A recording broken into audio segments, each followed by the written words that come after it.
Оройн дээгүүргийн үзэгчтэй MBC News мэдээллийн хөтөлбөрийн пүрэв гарагийн дугаар та бүхэнд хүрч байна. Мэдээллийн төвчөнтэй танилцсан уу?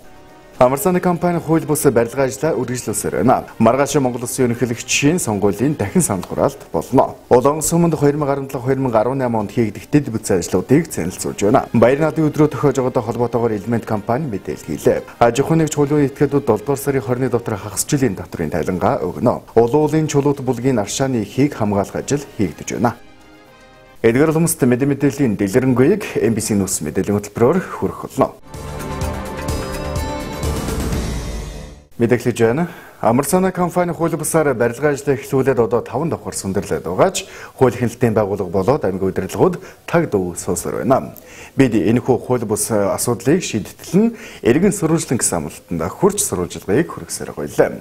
Тэгвэл энэхүү ажил сурвалжлагыг манай сэтгүүлч бэлтгэсэн байна. Мэдээллийн товчхон дэлгэрэнгээд анхаарлаа татна. MBC News мэдээллийн хөтөлбөрийн 6 сарын 5-ны 19-ны дугаараар Амарсаны компани хууль бусаар барилгаа эхлүүлсэн ажлаа явуулсаар байгаа талаар мэдээллийг бид бүхэн үзэгчдэд хүргэсэн. Тэгэхээр өнөөдөр 7 дугаар сарын 6-ны өдөр Амарсаны компаниос барилгын ажлаа явуулсаар байгаа мэдээллийг бас үзэгчдээс иргэдээс бас ирүүлсээр байгаамаа. Тэгэхээр мэргэжлийн хяналтын газар бол 6 дугаар сарын 30 хүртэл шаардлага хүргэлсэн байгаа. Тус компаниудад зөвшөөрлөг гаргуулах ёстой гэсэн шаардлага хүргэлсэн. За мэргэжлийн хяналтын газраас хүргэлсэн шаардлагын дагуу тухайн компани бол яг зөвшөөрлөн гараагүй бол 6 дугаар сарын 30-ны өдрөөр үйл ажиллагаа зогсоосон байх учиртай юм а. Тэгэхээр газрын харилцаа барилгын хот байгуулалтын газраас за зөвшөөрлөн гарсан хэсэг талаар тодруулахаар бид бүхэн хүрэлцээрээд байна. Хууль бусаар барилгын ажил эхлэх сар гаруй хугацаа болж байна. Танай байгууллага төр бичгээрэн дурдуулж бас зөвшөөрлөн гаргах хэрэгтэй тийм ээ. Тэгэхээр яг өнөөдрийн байдлаар яг одоо зөвшөөрлөн гарсан уу? Одоо барилгын ажил бас явагдаад байна л да. Тий, Амарсаны компани бол 3000 м2 талбайд автогараж, уран суусны барилга болохоор юудаа тий газрын зөвшөөрөлтэй байдаг. Гэхдээ өнөөдөр Амарсаны компани тэр 3000 м2 газраа 750 м2-ийг хэтрүүлэн ашиглаж байгаа газрын зөвшөөрөлтэй байгаа учраас тэр газрын зөвшөөрөл найралтал барилгын ажил эхлэх зөвшөөрөл нь гараагүй байна. Энэ зөвшөөрлийг одоо хийн олох хэрэгтэй. Энэ зөвшөөрлийг бол манай байгууллага асуув. Одоо энэ 750 м2 газрын одоо зөвшөөрлийг бас аймгийн засаг даргын захирамж гарч иж байсан гэж гарах ёстой гэдээ яригдаад байгаа шүү дээ тийм ээ. Одоо яг юун дээр нь ингэж гацалт үүсээд байна. Энэ 750 м2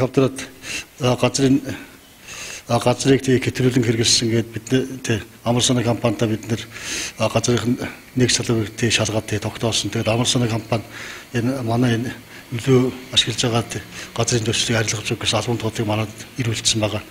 Бид нэр энэний дагуу аймгийн засаг даргаар 750 м2 талбайг нь тэр одоо ашиглаж байгаа газраас нь хасуулж дахин тий захирам гаргасны дараа газрын төслөнд арилгах гэж байна. Тэгэхээр Амарсаны компаниас 750 м2 газар илүү эзэмшээд бас хууль зөрчилсөн байна шүү дээ тийм ээ. Тэгэхээр энэ газрын тухай хууль ямар хууль заалтыг зөрчиж чинь ер нь газрын тухай хуулиар ямар хариуцлага бас тооцох хэрэгтэй. За энэ Амарсаны компани бол тэг 750 м2 талбайг ингээд илүү эзэмшиж байгаа нь тэг газрын тухай хуулийн тэг холбогдох заалтуудыг бол зөрчиж байгаа. Ер нь ямар арга хэмжээ вэ? Тий. Энэ дээр бол газрын тухай энэ дээр тий барилгын ажил эхлүүлэх тий зөвшөөрлийг одоо энэ нэг салбарыг тий хэтрүүлэн хэрэгсэн сууд бид нэр олохгүй л байгаа л та. Барилгын ажлын зөвшөөрлийг олгоогүй нөхцөлд бол тухайн компани бол барилгын ажлыг тий гүйцэтгэх эрх байхгүй. За газрын харилцаа барилгын хот байгуулалтын газрын дарга бол зөвшөөрөл албан ёсоор гараагүй байгаа бас удаашралтай байгаа гэдэг зүйлийг сая бол ярьлаа. Тэгэхээр одоо бидний ард харагдаж байгаа одоо барилга бол Амарсаны компани хууль бусаар эхлүүлсэн барилга.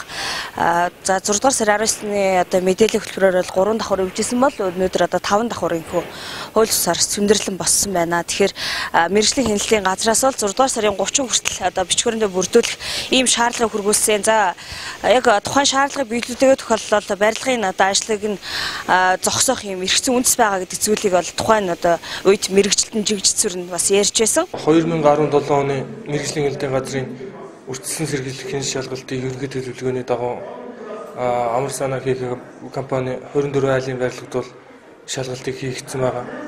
Тэгээд шалгалтаар бол мэдээж эхлэх зөвшөөрлгүйгээд бичиг баримтын зөрчилтөдийн асуудлууд илэрсэн. эдгээр зөрчилд үндэслээд 4 заалт өгөх албан шаардлагыг одоо амар санаа компанид бол хөргүүлсэн байгаа. Албан шаардлагын хугацаа маань 6 сарын 31 хүртэл хугацаатай. Мэдээж албан шаардлагыг биелэлтийг хангахгүй байх юм бол барилгын үйл ажиллагаа зогсоож тургуулийн арга хэмжээ авахтандээ цааш хуулийн байгууллагууд бас шилжээд явах тийм үндсэн тийм зарчимтай байгаа. Тэгэхээр одоо яг өнөөдөр энэхүү мэдээллийн мөрөөр яваад сурвалжлах хийхэд одоо яг тухайн барилгын үйл ажиллагаа зогсоогүй хууль бусаар барилгын ажлыг эмхүү үргэлжилсээр байна. Ийхүү аймгийн хууль хяналтын байгууллагыгаа тавьсан шаардлагатай хяналт тавихгүй өдөх хүрсэн бэ гэдэг асуулт урган гарч байна. Бид энэ талаар холбогдох албаны хүнээс тодруулах гэсэн боловч хөдөө томилтоор явсан байлаа. Мэргэжлийн хяналтын газрын даргатай уцаар холбогдоход барилгын ажил зогссон эсгийч мэдэхгүй шахуул авлаж байгаад дахин холбогдъё гэсэн тодорхой хариулт өгсөн юм а. Бүхэл бүтэн Увс аймгийн мэргэжлийн хяналтын газрын дарга сар гаруй хугацаатай хууль бус барилга баригдаад 5 давхар сөндөрлөгчсөн байхад ийм тодорхой бус хариулт өгч байгаа нь төрийн ажил хэр салгар хойроо явдгийг нотлон харуулж байгаа юм а. За 6 дугаар сарын эхээрээс амар санаа компани хууль бусаар барилгын ажил эхлүүлсэн. Тэгэхээр мэргэжлийн хяналтын газраас одоо хяналт тавиад 6 дугаар сарын 10 дээр за 6 дугаар сарын 30-ны өдрөөр энэ барилгын зөвшөөрөл аваа гэсэн шаардлагыг бас энэ мэргэжлийн хяналтын газраас хүргүүлсэн байдаг. Тэгэхээр өнөөдөр бол 7 дугаар сарын 5-ны өдөр за шаардлагын юу тусгацсан гэхээр тухайн компаниудад зөвшлөн арилгах ёстой. За арилгаагүй тохиолдолд одоо тухайн хяналтын байгууллагаас үйл ажиллагааг нь зогсоох бүр нь эрх зүйн үндэстэй гэдэг ийм зүйлийг бол яг холбогдох одоо улсын байцаагч жигжид сүрэн ярьсан. Тэгэхээр сая бол одоо мэргэжлийн хяналтын газар ирээд жигжид сүрэнгээс тухайн зүйлийг тодруулах гэсэн боловч албан ажлаараас хөдөө явсан байна. Тэгэхээр яг уцрын залгагч мэдээлэл авах гэсэн боловч бас утсан холбогдохгүй байна. Тэгэхээр тухайн одоо байгууллагыг удирдах яваад дарга одоо мөнх баяраас бид өхн утсан холбогч гэсэн учраас мэдээллийг авлаа. Танах нөгөө нэг амар санаа компанитай холбоотой асуудлыг юу бол шийдвэрлсэн юм бол хууль бусаар барилгаар ирж байгаа шүү дээ. 6 сарын 30-ны өдөр хүртэл нэг шаардлага хүргүүлсэн байсан. Тэгээ зогсоосон байхаа би зогсоог өгсөн. Одоо хүртэл зогсоогүй байна л та бид нар саяас очиод тасчаад байна. Танаас жигдэж шүрэн тасч яана би хөдөө яваад байдаг. Шивжил сүрэн гэдэг байцаагч бас юу хөдөө явцсан байна. Би зүгээр бас юм л зогсоод атгаа. Агт уцад уурсан чинь зогсох нь тодорхой. Одоо 5 хоног хэтэрсэн байдаг. Үйл ажиллагаа яваад байдаг. Зогсоод өрөвчөө зогсоосон нь жиг нөгсөн байх гэж бодож байна. Би дахиад шалгаж байгаа хариу өгье. Бас албан ажлаар бас хөдөө томилтоор явж байгаа маань. Тэгэхээр тухайн одоо дарга юу гэж ярьж байгаа гэхээр за 30-ны өдрөөр бас дуусгар болох ёстой. Үйл ажиллагааг зогсоосон байхаа гэдэг ийм зүйлийг ярьж байгаа маш тодорхойгүй зүйлийг ярьж байна. Тэгэхээр тухайн байгууллагын одоо удирдлага нь бас бүхэл бүтэн нүдэн дээр нь одоо хууль бус барилгын ийм томоохон ажил явагдаж байгаа ч өнөөдөр хүртэл бас мэдээлэлгүй байж байна. Тухайн одоо яг мэргэжилтэнд бол улсын байцаагчд бол шаардлагыг тавьсан үйл ажиллагаа зогсоосон байхаа гэсэн ийм тодорхой бус мэдээллийг өгч байна. Ийхүү хууль бус барилгын ажил эхлээд тал дундаас өнгөрчихсөн байхад аймгийн удирдлагууд болоод хууль хяналтын байгууллага нүдэн болоо чихэн дүлээс уусаар байгааг юу гэж ойлгох вэ? Сэтгүүлч миний би энэ асуудлыг нэг талдаа гартал сурвалжлагыг цуврал болгон хүргэсээр байна гэж амласан ёсороо ийхүү 3 дахь сурвалжлагыг хүргэлээ. Цагаан цаасан дээр хараар буусан хуулийн хэрэгжилтэнд хяналт тавьдаг нь бидний үүрэг биш ч хууль бус зүйлийн төлөө тэмцэж иргэдэд үнэн бодтой мэдээллийг тэнцвэртэй хүргэх нь бидний зорилго учраас энэхүү мэдээллийг хүргэсээр байгаа юм а. Эцэст нь Увс аймгийн удирдлагууд амаар төрийн ажлыг хийж хяналтын байгууллагын хүргүүлсэн шаардлагатай хяналт тавьдаггүй. Мөнхтэй хэн нэгэн хууль бусаар юу ч хийж болдгийн жишээг энэхүү хууль бусаар барилгын ажлаа явуулж байгаа амар санаа компани үйл ажиллагаанаас харж болохоор байна. Үзэгчид та бүхэн гэрч сэтгүүлч миний би энэ асуудал шийдэхдээ дахин мэдээллийг бэлтгэн хүргэх болно.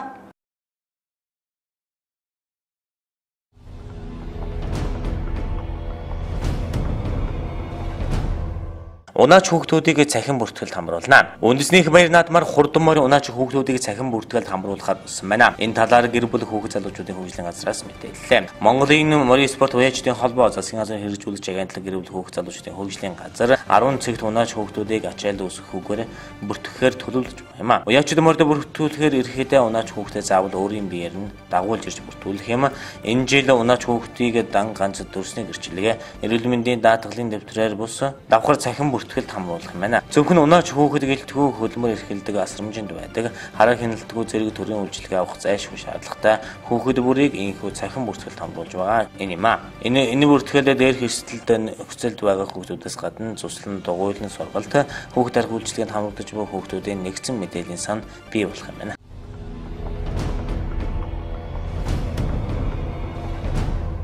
Учиртай гурван толгой дуурийг энэ сарын 9-нд тоглоно. Улсын дөрвөн эрдмийн театрын уран бүтээлчид Дамжин Сөрөнгийн учиртай гурван толгой дуурийг энэ сарын 9-нд тайзнаад тоглоно. Хайр сэтгэл хүмүүсийн зан чанар тухайн үеийн нийгмийн асуудал болсон тус дуур тайзнаа амьдлаад 82 жил болж байна. Энэхүү дуурийн цомдлыг нацагдаж бичсэн бөгөөд ерөнхий найруулагчаар Монгол Улсын хурлын гавь сүлгэлт нь Эрдэнэ болгон ажиллаж байгаа юм байна. Тус дуурийг манай уран бүтээлчид тайзнаа 1934 онд анхаа дуулах жүжигний хэлбэрээр намдаг найруулан тавьж байсан дөхтэй. 3 бүлэг 5 үзэгдэл бүхэн энэхүү дуур нь юунд нь ансалмаа балган хорлмаа нарын хооронд өнгөдөг ба бүх үйл явдлыг хөдөө талын 3 бяцхан толгойн дунд эргэцүүлэн толдох юм а. Хар цард ноёд түшмэд эхнэр хатад ноёны зарц дагуулуудад найрал дуучид балетын жүжигчид оролдон тоглож симфони найрал хөгжим хөгжмөднө.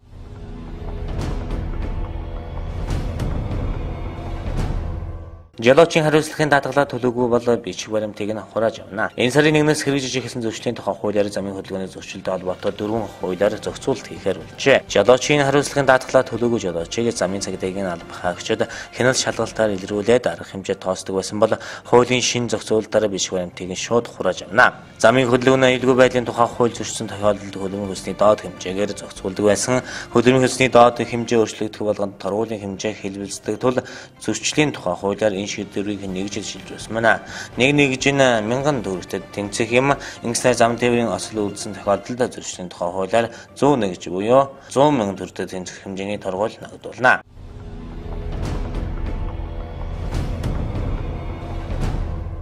Хүүхдийн мөнгийг олгож эхэллээ. Засгийн газрын 2016-аас 2020 оны үйл ажиллагааны хөтөлбөрт хүүхдийн мөнгийг бүх хүүхдэд сар бүр олгох зорилтыг тусгасан. Уг зорилтыг хэрэгжүүлэх хүрээнд Монгол Улсын 2017 оны төсөвт 660 мянган хүүхдэд хүүхдийн мөнгийг бэлэн мөнгө хэлбэрээр олгохоор 161.5 тэрбум төгрөгийг тусгаад байсан юм а. Эхний ээлжинд хүүхдийн мөнгийг амжираа багтаа зорилтод өрхийн 660 мянган хүүхдэд сар бүр 2017 оны 6 дугаар сарыг дуустал олгоод байгаа билээ. Тэгвэл эдийн засгийн өсөлтийн үр дүнд 2017 оны төсвийн орлогын төлөвлөгөө давж биелэн төсвийн зорилтод үзүүлэлтүүд сайжрах төлөвтэй байгааг харгалзан засгийн газраас өрхийн мэдээллийн нэгдсэн санд бүртгэлтэй нийт өрхийн хүүхэд бүрт мөнгийг нь олгохоор шийдвэрлсэн. Үүний дагуу өчигдрөөс эхлэн хүүхдийн мөнгө аваагүй байсан 400 мянган орчим хүүхдийн 2017 оны 1-ээс 7 дугаар сарын хүүхдийн мөнгийг нөхөж олгож эхэллээ. Өөрөөр хэлбэл мөнгөнд итгэмжийн аваагүй байсан хүүхэд бүрийн 140 мянган төгрөгийг өмнө нь авч байсан арилжааны банкны дансаар нь дамжуулан шилжиж байсан байна. Ингэснээр бүх хүүхэд мөнгө авах боломж бүрдэж байгаа юм а. Өнгөрсөн хугацаанд шинэ төрсэн хүүхдийнхээ мөнгийг авахын тулд эцэгийнхэд нь ойрт ойрхон арилжааны банкнд очиж өргөдлийн маягтыг бүглэн данс нээлгүүлж хүүхдийн мөнгөө авах боломжтой юм а.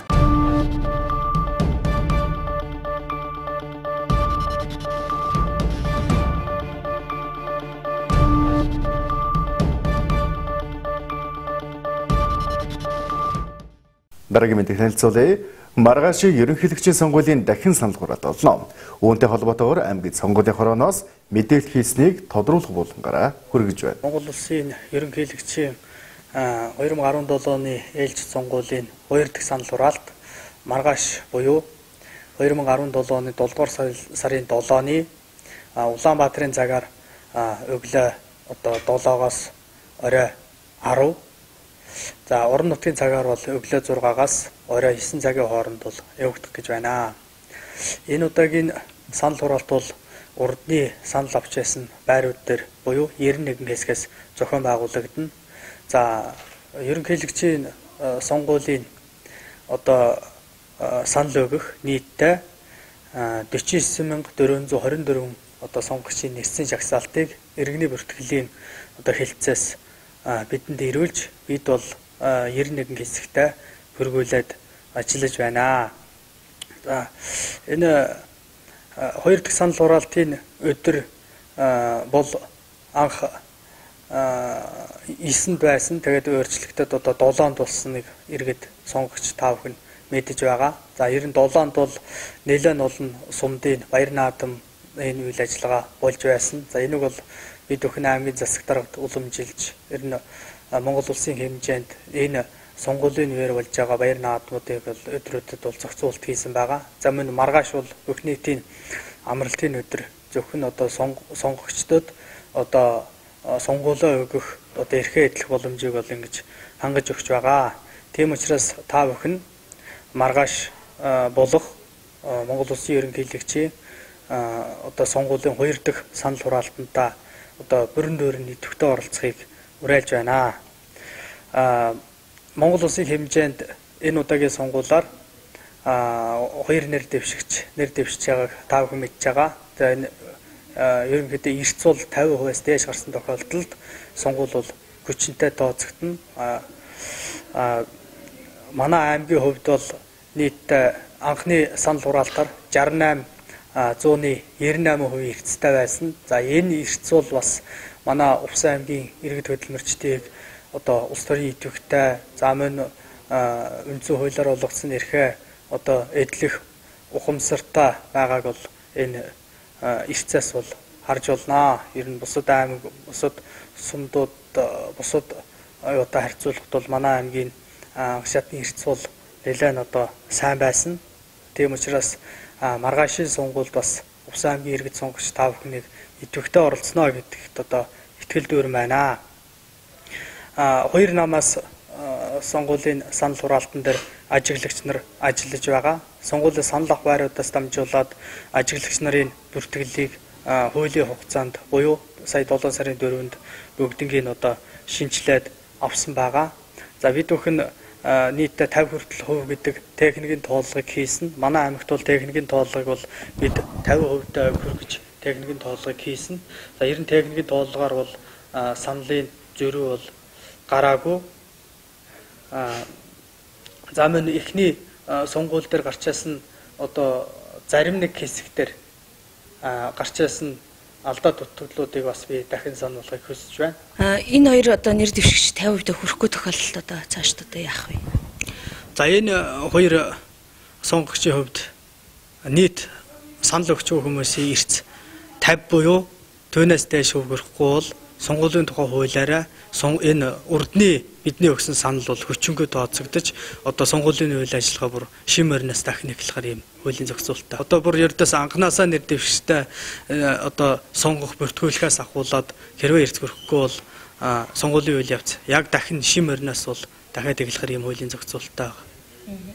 Тэгэхээр тэр чинээрээс улсын төсөөс мөнгө төгрөг зарцуулагдсан гэсэн үг. Тэг нь одоо эхний байдлаар 10 хэдэн тэрбум төгрөг энэ сонгуульд бол зарцуулсан. За энэ хоёр дахь санал хураалтаар бас 7 гаруй тэрбум төгрөг. За одоо манай аймгийн хувьд бол одоо 800 гаруй төрийн албан хаагчид энэ дээр ажиллаж байна. За ийм хүмүүсийн одоо хоол урамшуулал за мөн энэ бүх асуудлыг нь зохицуулаад ингээд сонгуулийг бол явуулж байгаа.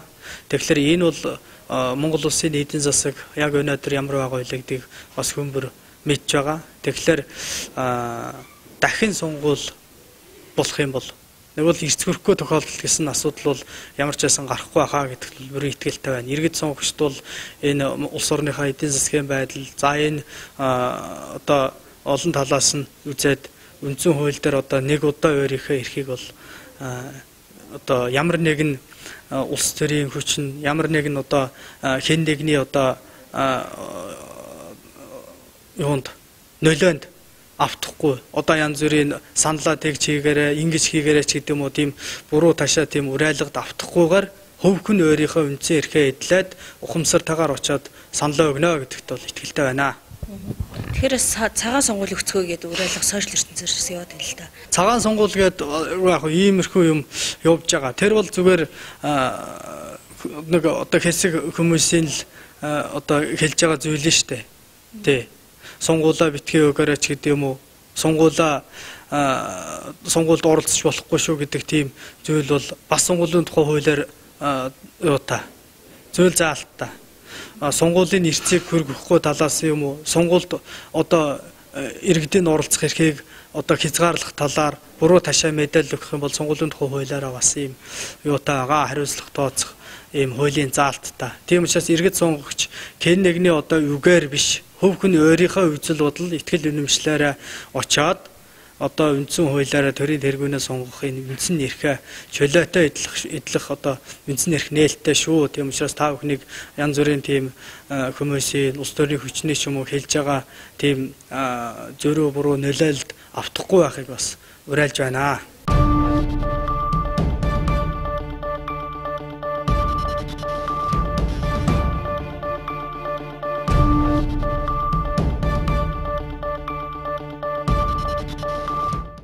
Дараагийн мэдээг танилцуулъя.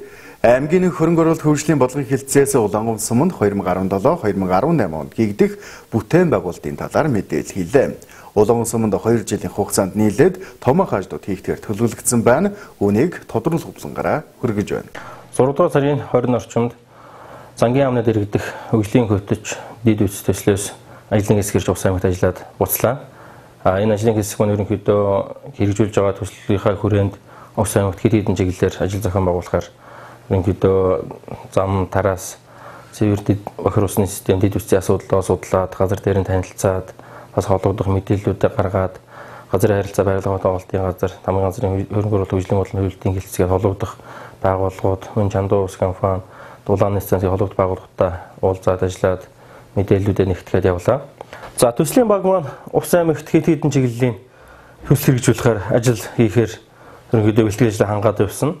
За хамгийн эхнийх нь болохоор аймгийн төвийн хатуучлалт авцаамуудын үргэлжлэл шинжилгээний асуудал байгаа.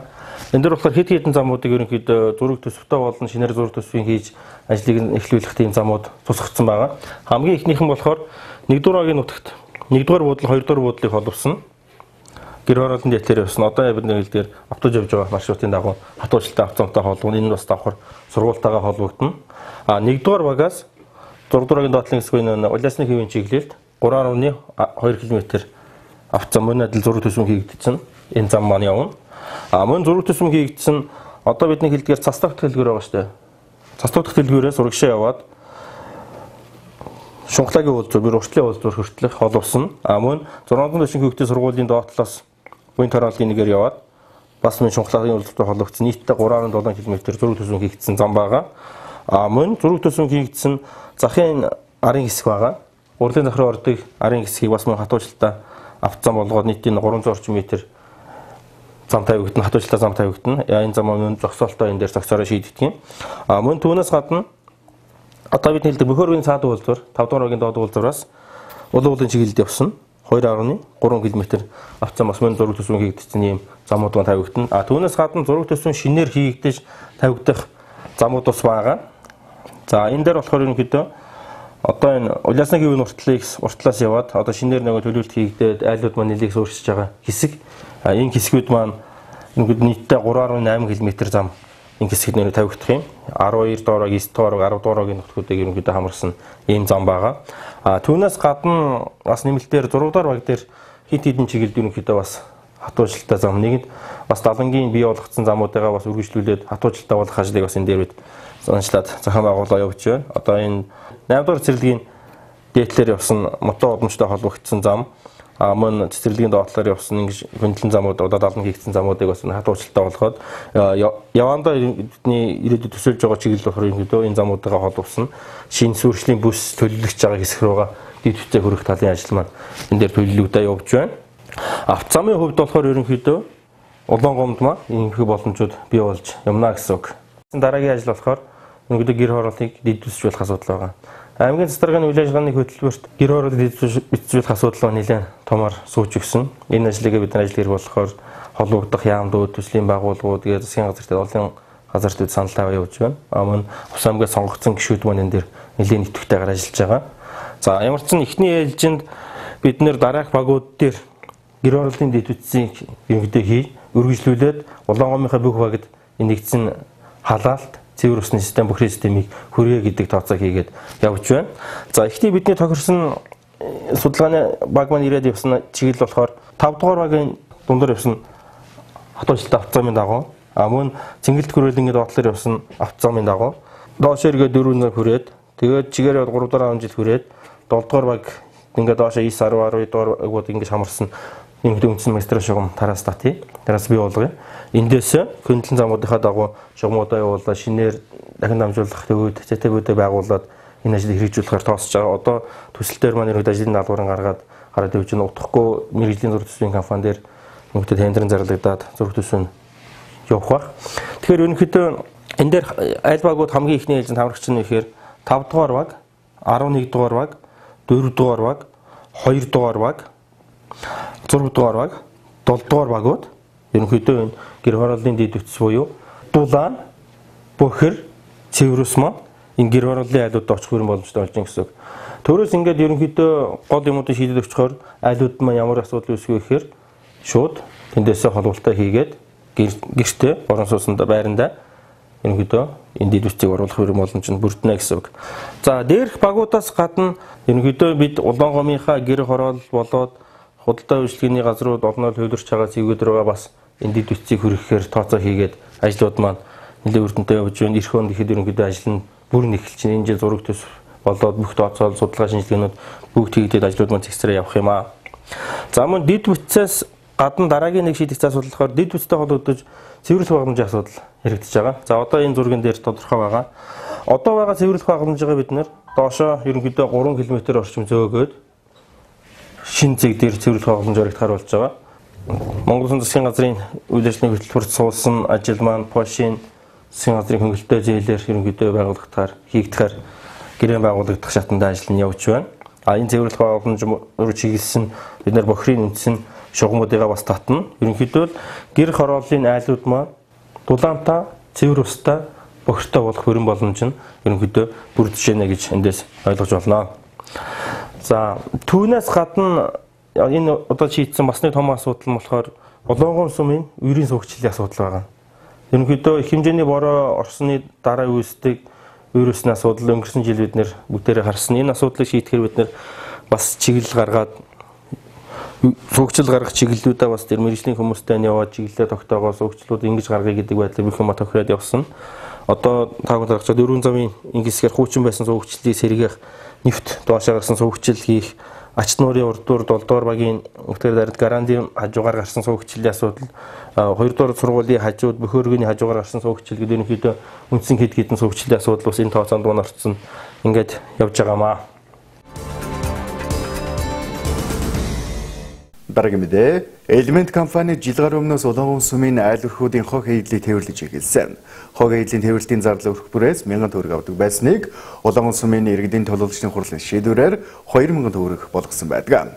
Энэ хэрээр үйлчилгээ сайжрах учиртай тэгвэл Элемент компани зүгээс хог хэвлэл ачлалтын явцын талаар болон баяр наадмын өдрүүдэд зарим багуудын хогийг ачиж амжихгүй болсон талаар мэдээллийг өгсөн байна. 2016 оноос эхлэн Улаангон сум хог хэвлэлийн менежментийг сайжруулах төслийг амжилттай хэрэгжүүлж Улаангон сумын хур хог болон айл өрхүүдийн хог хэвлэлийг нэгдсэн байдлаар тээвэрлэх болсон. Энэ ажлыг Элемент компани хийж гүйцэтгэж байгаа юм. Энэ цагаас эхлэн тухайн компани зарласан цаг хугацаанд багтаж хогоо ачихгүй байна гэсэн санал гомдол иргэдийн зүгээс ирсээр байдаг. Мөн тус компани үйл ажиллагааны зардлыг нэг айл өрхөөс 2000 төгрөг авах хүртэл арга хэмжээг Улаангон сумаас авсан байдаг. Тэгвэл үйл ажиллагааны төлбөр нэмэгдэж байгаад холбоотойгоор тухайн компани төлөвлөлөөс дарах мэдээллийг авлаа. Үүнээс гадна баяр наадам болох гэж байгаатай холбогдуулан тус компани ажилчид амрах учраас 4-9 дугаар багийн хог хэвлэлийг зарласан хугацаанд ачиж чадахгүй болсныг мэдэгдэж байна. За манай компани гэр хорооллын хог хэвлэлийг ачаад бол одоо жил гаруй хугацаа өнгөрч байна. Тэр хуваараас хоцордог асуудал бол өвөл бол нэг ачаал ихтэй нүүрсдүүлдэг байж хат бол ачаал их байсан учраас нэг 2-3 хоногор хоцордог асуудал бол гарч ирсэн. Одоо бол энэ зуны саруудад хог хэвлэлийн хэмжээ бас маш их багассан учраас зуны сар гараа 5 сараас 4 сараас хойшоогоо бол хог хэвлэлийг бол ер нь зарлагдсан хугацаанд нь бол аваад явж байгаа. Тэгээ өнгөрсөн сарын хугацаанд бол сүүлийн 3 баг дээр бол нэг 4 хоног бол хоцорч явсан. Тэр тодорхой шалтгааны бол бас нэг 2 баг дээр бол хоцролтын өгсөн. Тэрийг бол өнгөрсөн 2 дахь өдөр ач дуусгасан байгаа. Хог хэвлэлийн төлбөр 2000 төгрөг болсноор бол за манай компани техникийн шинжилэл бол хийгдэн. Одоогийн байдлаар бол 2-3 машины урьдчилгаа мөнгө өгсөн байгаа. Тэгээд 2000 төгрөг болсоор бол ер нь техникийн шинжилэл хийгдэнэ. Миний удаа энэ 7 сарын улсын баярыг тохиолдуулны 4-р баг 9-р багийн хог хэвлэл тээвэрлэлтийн хуваар мандаа хуцаж байгаа. Энэ учраас манай компани ажилчид 7 сарын 8-наас 15 хүртэл улсын баяр наадмыг тохиолдуулна амарна. Тийм учраас энэ тус 2 багийн иргэдэн бол хогоо хашаанаасаа гаргахгүй байхыг бас анхааруулж байна. Тэгэд хуваар хог хэвлэл урагш байгаа хогийн төвлөрсөн зэгт хөргөж байгаа жолооч иргэд бас хуучин амыг бол хаацсан байгаа. Тэгээд тэр манай байрны элемент компани байрны хажуу талаар бол хог хаягдлыг авч байгаа. Иргэдмэн бас андуураад хуучин угаар нь очоод одоо бид бүхнээ бас цэвэрлсэн талбайд хог хаягдл үүсэх асуудал бол маш их гарч байна. Тийм учраас иргэдэд бол анхааруулж хэлэхэд хог тээвэрлж байгаа иргэдмэн хогоо бол элемент компани цагаан байрны дэнд дээр аваач асахыг бас уриалж байна. Иймээс тухайн багийн айл өрхөд хогоо хашаанасаа гаргаж тавихгүй байхыг анхаарууллаа. Дараагийн мэдээ аймгийн татварын хэлтстэй 1906 татвар төлөгч хуулийн этгээд бүртгэлтэй байдаг бөгөөд энэ сарын 20-наас өмнө хагас жилийн тайлгаа ирүүлэх ёстой. Татвар төлөгчид нийтдээ 6 төрлийн татварын тайланг ирүүлэх юм байна. 2017 оны хагас жилийн тайлангууд хуулийн хугацаанд буюу 7 дугаар сарын 20-ны дотор ирүүлэх ёстой. Эхний хагас жилээр аж ахуйн нэгжийн орлогын албан татврын тайлан, цалингийн ашигын тайлан, судагчийн хувь хүнд олгосон албан татврын тайлан, улсын тэмдэгтийн хурамжийн тайлан, ашигт малтмалын нөөц ашигласны төлбөрийн тайлан, түгээмэл тархацтай ашигт малтмалын нөөц ашигласны төлбөрийн тайлангуудыг ирүүлнэ. Татврын тайлангуудыг хуулийн хугацаанд ирүүлээг тохиолдолд зөрчлийн хуулийн дагуу хариуцлага хүлээлгэхийг татврын хэлтсээс анхааруулж байна. За 2017 оны хагас жил дуусандаа холбогдуулаад татврын тайлангийн кодыг ирүүлэх хугацаа бас эхэлж байгаа. За үүнтэй холбогдуулаад манай захин татврын тайлангийн систем бол нэгдэж тайлангаа ирүүлэх юм боломжтой болсон байж байгаа. За эхний хагас жилийн тайлангаар аж ахуйн нэгжүүд маань 6 төрлийн тайлан ирүүлэх ёстой. За нэгдүгээрт аж ахуйн нэгжийн орлогын албан татврын тайлан ирүүлэх ёстой. Энийг бол бүх төрлийн одоо хэ компани, за хувьцаат компани, хөрлөл хоршоо, за аж ахуйн тооцоон дээр ажиллаж байгаа үйлдвэрийн газрууд, за мөн усын үйлдвэрийн газрууд ийм аж ахуйн нэгжид ирүүлнэ. За мөн цалингийн ашигын татврын тайлан гэж ирүүлэх ёстой. За энэ дээр бүх бас аж ахуйн нэгжүүд, за дээрээс нь төсөвт байгууллага, төрийн бас байгууллага, за мөн олон нийт шашны хэвлэл мэдээллийн байгууллагууд энэ тайлан ирүүлэх ёстой. За 3 дугаар суудагчийн хувьд олгосон албан татврын тайлан гэдэг ирүүлэх ёстой. За энийг мөн бүх аж ахуйн нэгжүүд, мөн төрийн байгууллага, төсөвт байгууллага, олон нийтийн байгууллагууд ирүүлнэ. За 4-дүгээрт нь улсын тэмдэгтийн хурамжийн тайлан гэж ирүүлэх ёстой. За энийг бол улсын тэмдэгтийн хурамжийн үйлчлэгээ үзүүлж байгаа хуулийн этгээд ирүүлэх ёстой. За энэ дээр улсын бүртгэлийн газар, за мөн сүмдийн тамгын газрууд, за бусад одоо тэмдэгтийн хурамжийн үйлчлэгээ үзүүлж байгаа газруудын тайлан ирүүлэх ёстой. За 4-дүгээрт нь ашигт малтмалын нөөц ашигласны төлбөрийн тайлан гэж ирүүлэх ёстой. За энийг мөн аймгийн хэмжээнд 10 аж ахуйн нэгж ирүүлдэг. Тусгай зөвшөөрлөхийн хуулийн этгээд ирүүлэх ёстой. За 6 дугаарт нь түгээмэл тархастай ашигт малтмалын тайлан гэж ирүүлэн. За энийг мөн түгээмэл тархастай нөөц ашиглах тусгай зөвшөөрлөлтөй юм хуулийн этгээд энэ тайлан ирүүлэх ёстой. За хагас жилийн тайлангууд бол тайлан ирүүлэх хугацаа 7 сарын 20-нд тасалбар болгоод хуулийн хугацаа дуусж байгаа. Тийм учраас хуулийн хугацаанд ирүүлэхийг анхааруулж байна. За мөн тайлангийн цахим тайлангийн системд бол маягтуудад өөрчлөлт орсон байгаа. За энэ маягтуудад өөрчлөлт орсонтой холбогдуулаад татврын хэлтсээс танхимын сургалтуудыг удаа дараа зохион байгууллаа. За мөн аж ахуйн нэгжүүдэд бол энэ ганцаарчилсан заавар зөвлөгөө өгч байна. За энэ ямар маягтанд өөрчлөлт орсон бэ гэхлээр аж ахуйн нэгжийн орлогын албан татврын тухай хуулийн 18-19 зүйл дээр аж ахуйн нэгжийн орлогын албан татвараас чөлөөлөх заалтууд шинээр орж ирсэнтэй холбогдуулаад маягтуудад өөрчлөлт орсон байгаа. За мөн олон улсын стандартад нийцүүлж хөтлөх үүднээс борлуулалтын орлого мөн зардлуудаа бол дэлгэрэнгүй тодруулж өгөх юм шаардлага өссөн ийм үүднээс бол манай захим татврын тайлан систем дээр маягтууд бол нэмэгдэж орсон байж байгаа. За энэ талаар асуух тодруулах зүйл байвал манай татврын хэлтсээр ирээд зөвлөгөө авч болно. Аймгийн хэмжээний 1906 хуулийн этгээд тайлангаа ирүүлэх ёстой. Энэ онд шинээр 89 хуулийн этгээд татвар төлөж болсон бөгөөд үүнээс 25 төрийн бүс байгууллага юм а. Иймээс төрийн бүс байгууллагууд мөн адилхан хагас жилийн тайлангаа ирүүлэх ёстой гэдгийг татврын хэлтсээс анхааруулж байна. Дараагийн мэдээ Улаан улсмын засаг даргын намын газраас улаан уулын чулуут булгийн аршааныхыг хамгаалах ажлыг нэгдсэн үндэсний байгууллагын амжилтын өөрчлөлтөнд дасан зохицох төслийн хүрээнд хийж гүйцэтгэж байна. Энэхүү ажил хийгдэж эхэлсэн цагаас захин мэдээллийн орчинд тухайн аршааныг хувь хүнд өмчлүүлсэн гэх мэдээл гарсан байдаг. Тэгвэл энэ мэдээллийн дагуу улаан улсмын удирдлага болон тусад төслийн зохицуулагчаас тайлбарыг авсан байна. Нэгдсэн үндэсний байгууллага нь уур амьсгалын өөрчлөлтөнд дасан зохицохоо төсөл манай аймгийн 7 суманд хэрэгжиж байгаа бөгөөд Улаангомс сумд энэхүү төсөл харихраа түргэний дэд сав газрыг хамгаалах ажлаар үргэлжилж байна. Тодорхойлбол төслийн хүрээнд улаангомчуудын шүтэн болсон улаан уулын чулуу төвлгийн аршааны эхийг эко аргаар хамгаалж хашаа барих ажил явагдаж байна. Тэгвэл энэхүү ажлыг мөшин говьж тус аршааныг хувьд өмчлөөж аршаа усыг нь зарах гэж унагсан мэдээллийг олон нийтийн цахим хэрэгслээр цацсан тул энэ асуудлыг үнэн мөнөөр нь ард иргэдэд тайлбарлах зорилгоор төслийн зохицуулагч болон Улаангомс сумын удирдлагууд мэдээлэл хэллээ. Тэгээ бид нарын улгийг төгсгүүлэх ажлыг, хамгаалах ажлыг манай төслийн үндэсний зөвлөх Жаданбага гавьяат ирж өтсөн. Тэгээ сумын удирдлагуудтай уулзаад газар дээрэн үзээд ийм хэмжээний газрыг эхийн хамгаалаад яах юм бол цаашдаа нэг үр дүнтэй ийм ажил болох юм байна.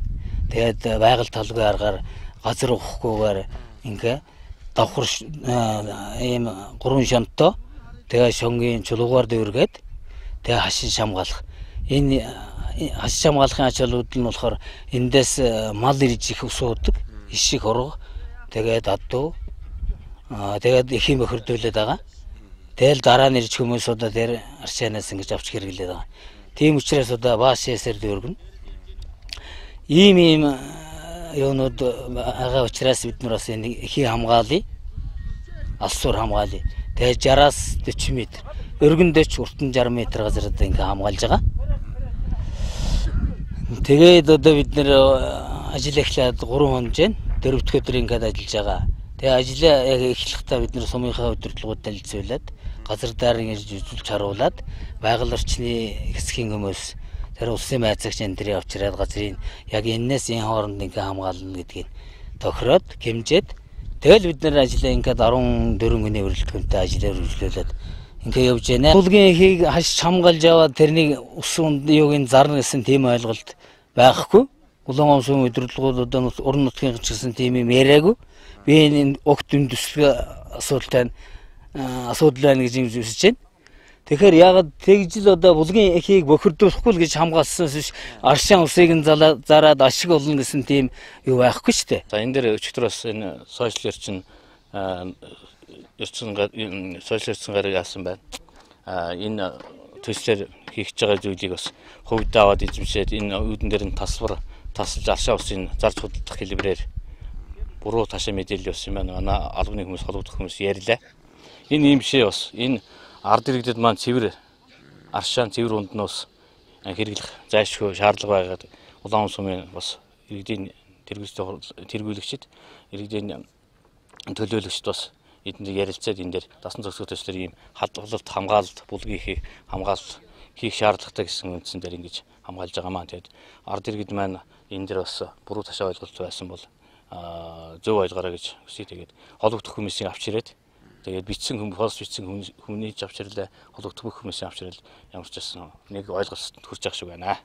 Ялангуяа цахим мэдээллийн сүлжээнд орон нутгийн худал хуурмаг мэдээлэл дамжуулах нь хуулийн хүрээнд хариуцлага хүлээдэг гэдгийг санах хэрэгтэй хэмээн Улаангомс сумын удирдлагууд ярьж байна.